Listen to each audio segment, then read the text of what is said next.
Some even speculated Combs was involved in Tupac's death. He denies that. It was hurtful, extremely hurtful. There were so many rumors. I told you you can't trust him. Puffy done killed Tupac, man.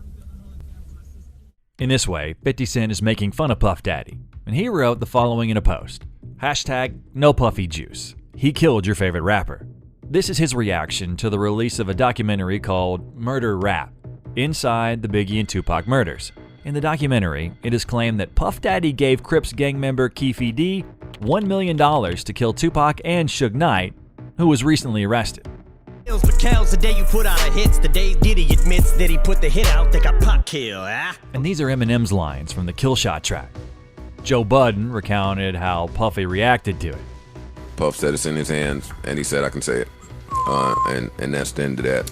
Have fun with that one. He said, there's nothing to say about it. It's in my hands. Even Suge Knight gets angry at people who think that he killed Tupac. But bitch ass Puffy can give him a mother star, and every rat in the world said he didn't want to kill Tupac. Yeah. Or had him shot. And now, after the arrest of Keefe D, who said that Puff Daddy offered him $1 million to murder Tupac, many raised the question, will Puff Daddy face charges? Let's look into what exactly happened between Pac and Puff Daddy. At the beginning, they were good friends. This could be understood from one particular moment. When Biggie prepared his album, Ready to Die, Biggie worried he could miss his shot, considering that the new label he was signed to, Bad Boy, owned by his manager Sean Puffy Combs, hadn't taken off yet. Things weren't happening for him quickly enough, he complained. He asked Tupac to take over as his manager, in hopes Tupac could advance his music and film career as rapidly as he'd done his own. Tupac rejected the offer and told him that he has to be in Bad Boy Records and that Puff Daddy will make him a star. Biggie and Tupac were street buddies. Biggie called Tupac Duke. Tupac called Biggie Christopher. But all good things eventually come to an end. Tupac was one day in New York, heading to Quad Recording Studios. Tupac got contacted by Jimmy Henchman, a known associate of Haitian Jack, to appear on a Little Sean song, an artist he represented. And that very night, Big was in the studio with Junior Mafia. They were working on the song Player's Anthem. Lil Cease was smoking on the balcony when he spotted Tupac. After that, he returned to the studio where he told Biggie that he saw their friend. Biggie said that they should invite him over. He went to meet up with Pac, and when he went downstairs, he saw Tupac with his friends lying on the ground. Two robbers aimed weapons at them and told them to go back into the elevator. They went upstairs and Lil Cease told Biggie that they were robbed. When they returned, he was lying there covered in blood. Tupac said the crew looked surprised and guilty, but Puffy claimed they showed him nothing but love and concern. He blamed the robbery on Jimmy Henchman, Haitian Jack, and of course, Puffy and Biggie. Pac was disappointed that he was set up by his own friend. Trust nobody after dog. You know what I mean? Straight up. My closest friends did me in. My closest friends, my homies, people who I done took care of their whole family. I done took care of everything for them, looked out for them, put them in the game, everything. Turned on them.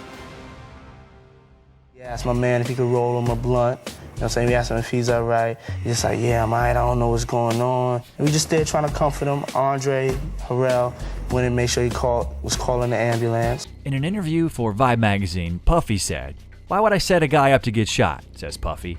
"If I'm gonna set a guy up, which I would never do, I ain't gonna be in the country. I'm gonna be in Bolivia somewhere. He ain't mad at the brothers that shot him.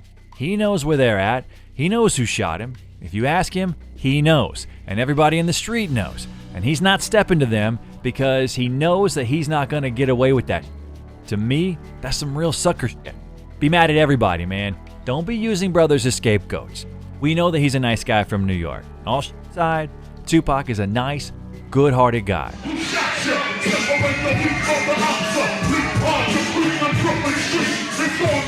This song only worsened the relationship between Biggie and Pac. And of course, it involves Puffy. Everybody in the world know that record was done way before that, so definitely wasn't about Tupac and the Quad situation. According to Napoleon from Outlaws, releasing Who Shot Ya at a bad time was Puffy's decision to respond at Pac for accusing Bad Boy Records for his attempted murder in New York. Even though it can take people lives, or people might lose lives, but I'm gonna get rich. Put it out. Your label dropped a song, Who Shot Ya? Who the fuck is supposed to be about, bruh? Keep it a buck. Next, there was the scandalous Source Awards. when Suge flew out to pay Tupac a visit, who was at the time already in prison. It was then that Pac told Suge, "I need you to ride with me because I'm going to destroy Bad Boy Records. I believe they had something to do with me getting shot." Between me and him, and only he knows. So every time he say it didn't happen, or that's the only thing that makes this become an issue to everybody. Because you seen what I said in the Vibe article. I basically bowed out. It was gonna go ahead about my life. After when Pac was released from prison, he released the track Ambitions as a Rider, in which he claimed that when he was in prison, he was receiving letters requesting him to cover up the beef with Bad Boy Records. However, he was thirsty for revenge. My history a proof authentic, revenge on the niggas to play, and all the cowards that was down with it. Next, a fight took place in Atlanta between Death Row and Bad Boy Records, in which Suge Knight's friend Big Jake was killed. The media actively reported that the killer is someone from Puff Daddy's circle. When Puffy was asked about this incident in an interview, he sucked his teeth in frustration. "Here's what happens," he said. "I went to Atlanta with my son. At that time, there wasn't really no drama. I didn't even have bodyguards, so that's a lie that I did.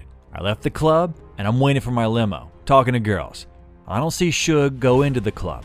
We don't make any contact or nothing like that. He gets into a beef in the club with some brothers. I knew the majority of the club, but I don't know who he got into the beef with, what it was over, or nothing like that. All I heard is that he took beef at the bar. I see people coming out, I see a lot of people that I know, I see him, and I see everybody yelling and screaming and shit. I get into the limo, and I go to him like, 'What's up? You all right?' I'm trying to see if I can help him. That's my motherfucking problem," Puffy said, pounding his fist into his palm in frustration. "I'm always trying to see if I can help somebody." Anyways, I get out facing him and I'm like, "What's going on? What's the problem?" Then I hear shots ringing out. We turn around and someone's standing right behind me. His man, God bless the dead, gets shot and he's on the floor. My back was turned. I could have got shot. He could have got shot. Right then, he was like, "I think you had something to do with this." I'm like, "What are you talking about? I was standing right here with you." I really felt sorry for him. The sense that if he felt that way, he was showing me his insecurity. And then Suge was like, "Yo, you all right?" And Puffy was there. Then all of a sudden I saw Suge. Pow! Smacked the dog shit out of Puffy. After the Atlanta shooting, people on both coasts began speculating. Would there be retribution? All-out war? According to a New York Times Magazine cover story, Puffy sent Louis Farrakhan's son Mustafa to talk with Suge. Puffy says he did not send Mustafa, but did tell him, "If there's anything you can do to put an end to this bullshit, I'm with it." However, it is reported that Suge refused to meet with Mustafa because he was pissed off at Puffy. At one of the death row parties, a person from Bad Boy Records showed up. Him and Pac nearly beat a guy to death in hope of finding out where his boss is.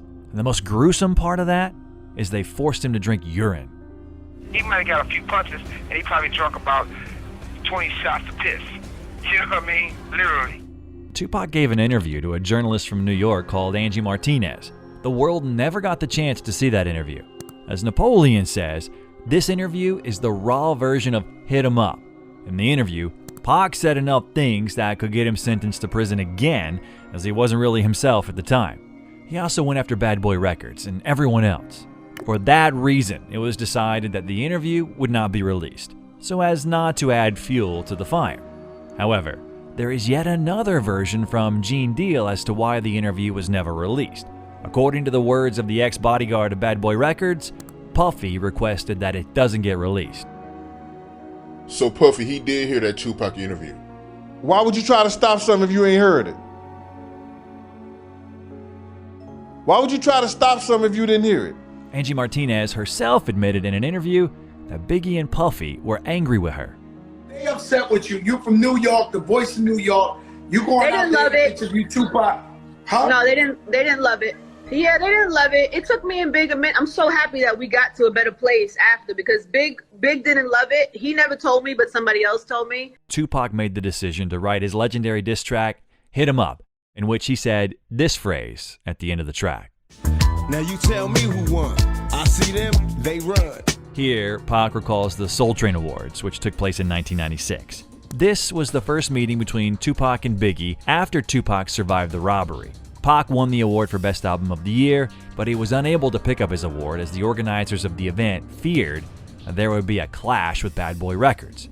As Suge Knight says, him and Tupac had a plan to run on stage when Biggie shows up on stage.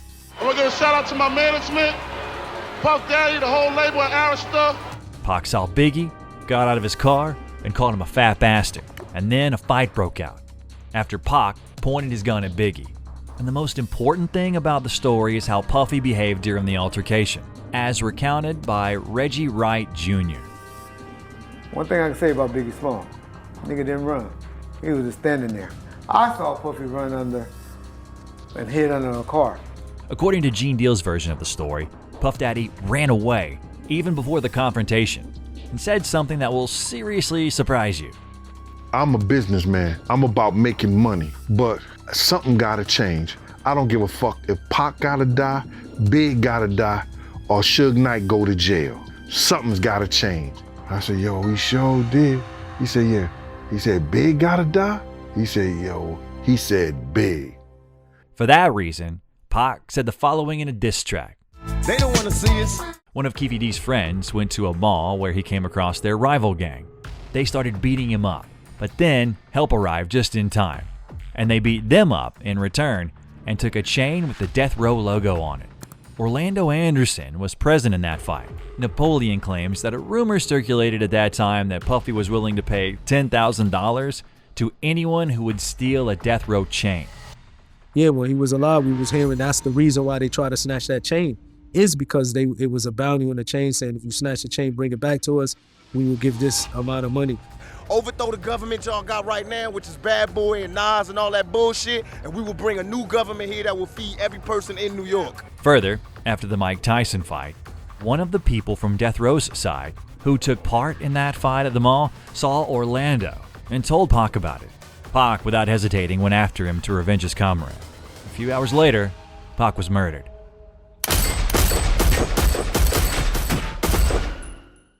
Later, in Tupac's post-mortem album, The Don Killuminati, The 7-Day Theory, in the Against All Odds track, he went after Puffy once again. Let's be honest, you a punk or you would see me with gloves. Remember that shit you said, the vibe about me being a thug? Here, Pac talks about an interview where Puffy said, I hope that his thug life shit is really over. But on the real, if you gonna be a motherfucking thug, you gots to live and die a thug. You know what I'm saying?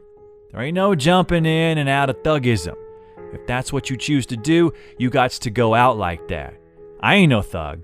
Only thugs I know is dead or in jail, or about to be. After his death, there was one more moment that took place that will surprise you. According to Deal, Diddy was at an awards ceremony where he thought he had a chance to win Producer of the Year. Shortly before the ceremony started, he said Diddy took one of the pictures on their table and peed in it. Kidada Jones, Quincy Jones' daughter and Tupac's love interest at the time, soon wandered over to Diddy's table, struck up a conversation during which she nearly drank the urine in the pitcher. She allegedly invited him to a party. Did Puffy see her about to drink out that bottle, yo? He wasn't trying to stop her? He was gonna let her drink out that bottle like that? Yeah, no, I ain't stopping. She was clearly very devastated by Tupac's murder. I tell you, I could not get a word out. I couldn't leave my house. And then I harbored a lot of anger towards my dad because he wasn't there. A long while later, Puffy recalled what his reaction was when he heard Hit 'Em Up. I had to make the call to Biggie, and I said, we're not gonna respond. Somebody's gonna get hurt if we respond. I mean, I never felt the way with Hit 'Em Up. You know what I'm saying? I never felt a way with it because I really laughed at it the way I was portrayed in the video. I saw the fun in it. You know, I'm not gonna play it at my birthday party. Right, yeah. And after the release of the documentary that claimed that he ordered the killing of Tupac, he responded with a rather unconvincing answer.